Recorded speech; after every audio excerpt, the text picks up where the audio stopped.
નમસ્કાર મિત્રો, good morning. આપ સૌનું સ્વાગત છે તમારી પોતાની આ યુટ્યુબ ચેનલમાં. મિત્રો તો આપણી એક્ઝામની ડેટ આવી ચૂકી છે. Laboratory technician, scientific assistant, laboratory assistant વગેરે જેવી પોસ્ટની. બરોબર મિત્રો. અ, એક રીતે જોઈએ મિત્રો તો બધા જ વિદ્યાર્થી મિત્રો સખત મહેનત કરી રહ્યા છીએ. દિવસે ને દિવસે કોમ્પિટિશન ટફ થતી જાય છે. તો આપણે મિત્રો નાની મોટી શક્યતાઓ પણ આવરી લેવી જરૂરી છે. વાતની શરૂઆત કરીએ તે પહેલાં મિત્રો ચેનલને સબસ્ક્રાઈબ કરી લેજો, કારણ કે આ ચેનલ તમને આજે, કાલે અને ભવિષ્યમાં દરેક સમયે ઉપયોગી નીવડવાની છે. કારણ કે લેબટેક અને ટેકનિકલ ફિલ્ડને લગતી દરેક ભરતીની માહિતી મિત્રો અહીંયા હું પ્રોવાઈડ કરતો હોઉં છું.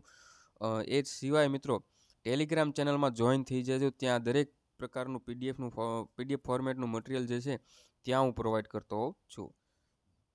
તો મિત્રો આપણે વાત કરીએ આપણી એક્ઝામની પેપર સ્ટાઇલની. બરાબર.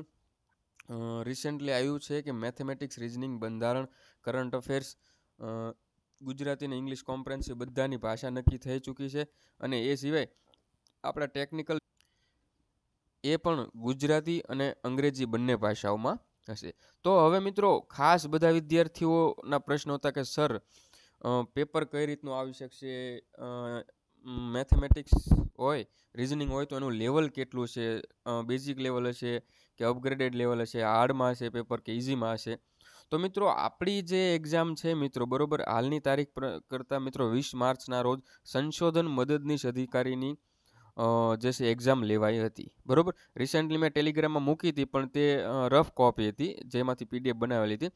હવે મિત્રો અહીંયા 21 માર્ચ 2025ના રોજ પ્રોવિઝનલ આન્સર કી જે મૂકવામાં આવી છે ગૌણ સેવાની સાઇટ પર સંશોધન મદદનીશ અધિકારીની, તે અહીંયા તમારી સામે હું લઈને આવ્યો છું. હવે મિત્રો આ તમને કઈ રીતે ઉપયોગી નીવડે? તો કે આગળનું 90 માર્કનું કન્ટેન્ટ જે છે બધા જ વિષયો માર્કિંગ સાથે, વેઇટેજ સાથે સેમ છે. આપણે આમાં જેટલું મેથ્સ, રિઝનિંગ છે એટલું જ આપણે છે, આમાં જેટલું બંધારણ છે એટલું જ આપણે છે. બરોબર. આમાં જેટલું ઇંગ્લિશ, ગુજરાતી કોમ્પ્રેહેન્સિવ છે, કરંટ અફેર્સ છે એટલું જ આપણે છે મિત્રો. બરોબર છે. એ સિવાય મિત્રો જોઈએ તો બંને આની એક્ઝામ ને આપણી એક્ઝામ બંને એક્ઝામ જે છે ગૌણ સેવા પસંદગી મંડળ બોર્ડ દ્વારા લેવામાં આવી છે. તો જે કાંઈ પણ વસ્તુ આમાં છે એ આપણામાં છે. તો આ પેપરનું જેવું લેવલ હશે, બરોબર, એવું જ આપણું લેવલ હોવાની પૂરેપૂરી પોસિબિલિટી છે. મેથ્સ, રિઝનિંગ જેટલું આમાં ડીપમાં પૂછ્યું છે એટલું જ ત્યાં પૂછવાની શક્યતા છે. બંધારણ જેટલું આમાં ડીપમાં પૂછ્યું છે એટલું જ ત્યાં ડીપમાં પૂછવાની શક્યતા છે. તો મિત્રો આપણે અહીંયા પેપર સોલ્યુશન નહીં કરશું, પરંતુ આપણે લેવલ ચેક કરવા માટે મિત્રો અલગ અલગ પ્રશ્નો જે છે તેના પર નજર કરીશું. કારણ કે ટેલિગ્રામમાં મૂક્યું છે પણ લોકોને સમય નથી એટલી પીડીએફ જોવાનો. બરોબર. પણ આ વ્યવસ્થિત પીડીએફ છે, હાઇલાઇટ કરેલા આન્સર આવશે મિત્રો. એકવાર ચેક કરી લેજો. પછી મિત્રો આને હું ટેલિગ્રામમાં પણ મૂકી આપીશ આવતીકાલમાં. તો મિત્રો વાત કરીએ તો કુલ 210 પ્રશ્નો છે આપણી જેમ. બરોબર. અને કુલ ગુણ જે છે એ પણ 210 છે. અને સમય જે છે 3 કલાકનો, એટલે કે 180 મિનિટ હશે. બરોબર છે. હવે એ સિવાય મિત્રો પાર્ટ એમાં કુલ 60 પ્રશ્નો છે ને પાર્ટ બીમાં કુલ 150 પ્રશ્નો હશે, જે આપ સૌ જાણો છો. હવે મિત્રો અહીંયા OMRની સિસ્ટમ છે જે આપણે નહીં હોય, કારણ કે આપણે કોમ્પ્યુટર બેઝડ એક્ઝામ લેવાની છે. તો અહીંયા તમને એક ઉદાહરણ આપ્યું છે કે ભાઈ તમે આ રીતનો પ્રશ્ન હોય, 4 ઓપ્શન આપ્યા હોય, બરોબર, એમાં તમે સી ટીક કરી દો. OMRની અંદર આપણે ટીક કરવાનું હોય છે, ના આવડે તો ઈ કરવાનું હોય છે. બરોબર છે. એમાં મિત્રો આગળની આપણે વધારે ડિટેલમાં નહીં જઈએ, જે આપણને આ બેઝિક વસ્તુ ખબર જ હોય છે. આગળ સીધું મિત્રો પાર્ટ એ તરફ જઈએ તો શરૂઆતમાં મિત્રો મેથેમેટિક્સ અને રિઝનિંગ જે છે પાર્ટ એની અંદર સમાવેશ થાય છે. માનવની 8 વર્ષ પહેલાંની ઉંમર અને 6 વર્ષ પછીની ઉંમરનો ગુણાકાર 680 થાય તો હાલની ઉંમર શોધો, તો 28 વર્ષ છે. તો મિત્રો આ બધી વસ્તુ બેઝિક છે, એટલી બધી ડિટેલ નથી. બરોબર. ઘણા લોકોને એવો પ્રશ્ન થતો કે સર ઇંગ્લિશમાં પણ સાથે હોય છે કે? તો મિત્રો જો આ રીતના પ્રશ્ન છે, ઉપર તમને ગુજરાતીમાં આપ્યો હશે, નીચે તમને ઇંગ્લિશમાં આપ્યો છે, અને ક્રમ જે છે એ બંનેનો સેમ ટુ સેમ રહેશે. હવે જે આ પ્રશ્ન જે છે મિત્રો એટલો બધો ટ્વિસ્ટેડ ને એટલો બધો ડીપમાં છે નહીં. તમારી પ્રેક્ટિસ સારી હશે તો મિત્રો તમને આઈડિયા આવી જશે. તો આ એક છે. બરોબર. આગળના મિત્રો પી અને ક્યુની ઉંમરનો સરવાળો 42, તો ઉંમરને લગતા મિત્રો પ્રશ્નો છે ખરા અહીંયા. બરોબર. જો ત્રીજો પ્રશ્ન પણ કમલેશની 4 વર્ષ પહેલાની ઉંમર X હતી, તો ઉંમરને લગતા પ્રશ્નો મિત્રો 3 આવી ગયા. હજી એક જુઓ, માતા અને પુત્રીની ઉંમરનો ગુણોત્તર જે છે 6:1 છે, બરોબર. 6 વર્ષ બાદ આ ગુણોત્તર, તો ઉંમરને લગતા મિત્રો આપણા ટોપિક્સની અંદર આપ્યું છે, તો આપણામાં એ હશે ખરું, બરોબર. ત્યારબાદ મિત્રો આ રિઝનિંગના ટોપિક જ છે, બરોબર. આ 4 આવી ગયા. પછી મિત્રો લોહીના સંબંધો, જે આપણે લેક્ચર પૂરો કરી ચૂક્યા છીએ. જે લોકોને હજી પણ ખ્યાલ નથી આવતો એકવાર ચેક કરી લેજો. એ બીની બહેન છે, બી એ સીની પુત્રી છે, ઈ એ ડીનો પિતા છે, ડી એ એનો ભાઈ છે, તો ઈ એ સી સાથે શું સંબંધ ધરાવે છે, બરોબર. તો પત્તી આવે છે. તો મિત્રો આ રીતના લોહીના સંબંધો જે છે એ પણ ખૂબ સરળ છે મિત્રો. હું નથી માનતો કે આ અઘરા હોય, બરોબર. એક વ્યક્તિનો પરિચય આપતા કહ્યું કે એક મહિલા કે તે મારી મમ્મીનો પુત્ર છે. આ પ્રશ્ન મિત્રો બેઠો આપણે સોલ્વ કર્યો હતો રિઝનિંગના લેક્ચરમાં. જો ફોટા સામે આંગળી ચીંધીને આ પ્રશ્નો પણ આપણે કર્યા હતા, બરોબર. 4 પ્રશ્નો જે ઉંમર સંબંધિત છે, બરોબર. અને એ સિવાયના મિત્રો 4 પ્રશ્નો જે છે લોહીના સંબંધોને છે. ટોટલ 8 થઈ ગયા. એક ચેપ્ટરમાંથી મિત્રો 4 માર્ક્સનું પૂછાય છે. 4 સંબંધો લોહીના સંબંધોના 4 માર્ક્સના લોહીના સંબંધોનું પૂછશે. 4 માર્ક્સનું જે છે તે આપણે આગળ ઉંમર સંબંધિત. ત્યારબાદ મિત્રો સિરીઝ આવી ગઈ. સિરીઝ સંખ્યા શ્રેણી, જે આપણે લેક્ચર આના લઈ ચૂક્યા છે. સંખ્યા શ્રેણી, અક્ષર શ્રેણી બધું આપણે ભણી ચૂક્યા છીએ, બરોબર. તો આગળનો 9, 10, બરોબર, એ બંને સંખ્યા શ્રેણી છે. ત્યારબાદ અક્ષર શ્રેણી જે છે 11 અને 12. તો ટોટલ 4 પ્રશ્નો જે છે તે શ્રેણીના આવી ગયા, બરોબર. ફરીથી એકવાર મિત્રો બોર ના થતા મિત્રો એકવાર નજર મારવી જરૂરી છે. તમને પરીક્ષામાં આઈડિયા આવશે. એક્ઝામની અંદર પ્રોપર મિત્રો તમને ખબર પડશે કે આ રીતનું હશે. તો 4 પ્રશ્નો ઉંમરના, 4 પ્રશ્નો લોહીના સંબંધના અને 4 પ્રશ્નો રિઝનિંગના, ટોટલ 12 થઈ ગયા. તો આ એક ચેપ્ટર કરવાથી તમને 4 માર્ક્સ મળે છે, એ તો ફાઇનલ થઈ ગયું. હવે મિત્રો દિશાનો આપણે ચેપ્ટર ચલાવ્યું હતું, બરોબર. તો એની અંદર પણ જુઓ ખૂબ એટલા બધા અઘરા નથી મિત્રો, બેઝિક જ છે. થોડુંક થિંકિંગ પ્રોસેસ, થોડીક પ્રેક્ટિસ હશે તો આરામથી આવડી જશે. તો 13, 14, બરોબર, 13 અને 14 આ 2 દિશાના પ્રશ્નો છે. તો મિત્રો આગળનું જે છે રિઝનિંગ, તાર્કિક ને એ બધું છે, બરોબર, જે આપણા સિલેબસ પ્રમાણે છે. તો આમાં હું વધારે ડિટેલમાં નહીં જઈએ, પણ છેક 30મા પ્રશ્ન સુધી મિત્રો, જો આ ઘડિયાળનો આપણે વાત હતી, બરોબર. 17 થી જુઓ મિત્રો, આ ઘડિયાળનો પ્રશ્ન છે. 17મો એક પ્રશ્ન જે છે એ ઘડિયાળનો છે. પછી મિત્રો વેન આકૃતિઓ જે છે એના કુલ 2 પ્રશ્નો અને 3 પ્રશ્નો, 4 પ્રશ્નો છે મિત્રો, બરોબર છે. વિધાનવાળા મિત્રો જે છે તે પણ પ્રશ્નો છે, કુલ 4 છે, બરોબર. કોષ્ટક ઉપરથી હશે મિત્રો, આપણા સિલેબસ પ્રમાણે જ છે. સિલેબસની બહાર કંઈ જવાનું નથી, બરોબર છે. સંભાવના તો નથી, પણ ટેબલ આધારિત છે મિત્રો. તો કુલ 30 સુધી મિત્રો, 30 સુધી આપણું અહીંયા રિઝનિંગ થાય છે, બરોબર છે મિત્રો. તો ત્યારબાદ હવે મિત્રો આપણે જોઈએ 31 થી આપણું મેથેમેટિક્સ શરૂ થશે, બરોબર છે. 31 થી આપણું મેથેમેટિક્સ શરૂ થશે, જેમાં સરેરાશ ચેપ્ટર આપણું જે છે એનો જ પહેલો દાખલો છે, જે આપણે પૂરું કરી ચૂક્યા છીએ, બરોબર. તો અહીંયા મિત્રો આડાવાળા પ્રશ્નો હશે થોડા, પણ જો આ પહેલો અને બીજું પણ સરેરાશ જે છે તે જ સરેરાશનો જ છે, બરોબર. 2 પ્રશ્નો સરેરાશના થઈ ગયા. મધ્યક, મધ્યસ્થ, બહુલક આપણે ચલાવી ચૂક્યા છીએ મિત્રો, બરોબર છે. તો 33મો પ્રશ્ન એનો છે, બરોબર. નળ અને ટાંકીની વાત કરીએ તો એનો પણ આપણે એક ચેપ્ટર પૂરું કરી ચૂક્યા છે, એનો પણ એક પ્રશ્ન છે મિત્રો, બરોબર છે. વસ્તીનો આપણે ટકાવારીની અંદર ભણી ગયા છીએ મિત્રો, બરોબર છે. આ ટકાવારીના પ્રશ્નો છે મિત્રો. પછી નફો ખોટના પણ આવશે. તો મિત્રો આ રીતના છે, જે બેઝિક લેવલના છે. અઘરી વસ્તુ કાંઈ છે નહીં, પણ તમારે પ્રેક્ટિસ જોઈશે ને જોઈશે. જો મિત્રો આ ટકાવારીના એક્સના 15% બરાબર વાયના 20% હોય તો એક્સ જેમ વાય શું થાય? આ ગુણોત્તર અને ટકા બંનેનો અહીંયા છે. જો આ 2 સંખ્યાઓનો સરવાળો 60 હોય, બરોબર, અને તફાવત 12 હોય તો 2 સંખ્યાનો ગુણોત્તર કેટલો થશે? 3:2. તો આ ગુણોત્તરનો પ્રશ્ન આવી ગયો, બરોબર છે મિત્રો.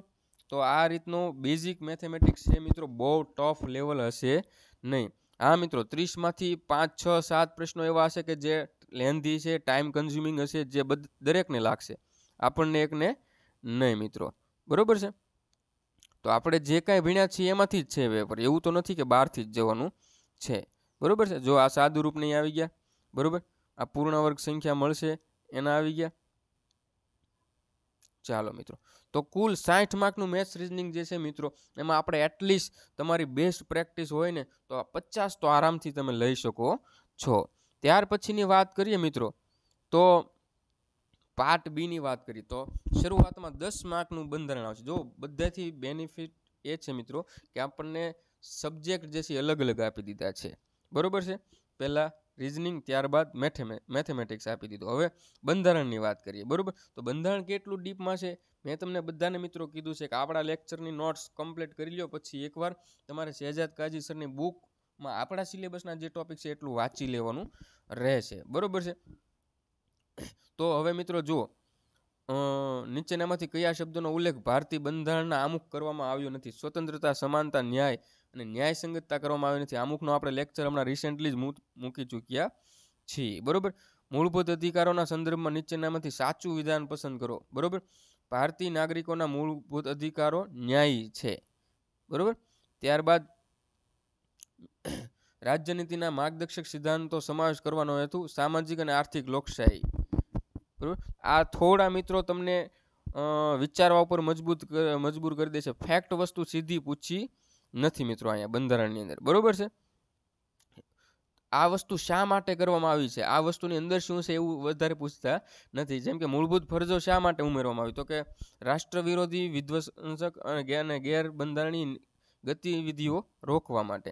ત્યારબાદ મિત્રો જો રાષ્ટ્રપતિને કેન્દ્ર રાજ્યના નિશ્ચિત નાણાકીય સંબંધો અંગે ભલામણ કોણ કરે છે? નાણાં પંચ. આ વસ્તુ મિત્રો આપણે ભણી ચૂક્યા છીએ. જો આ આપણો બેઠો પ્રશ્ન આવી ગયો 66મો કે કેગના વાર્ષિક અહેવાલનો સંસદ સમક્ષ કોના દ્વારા રજૂ?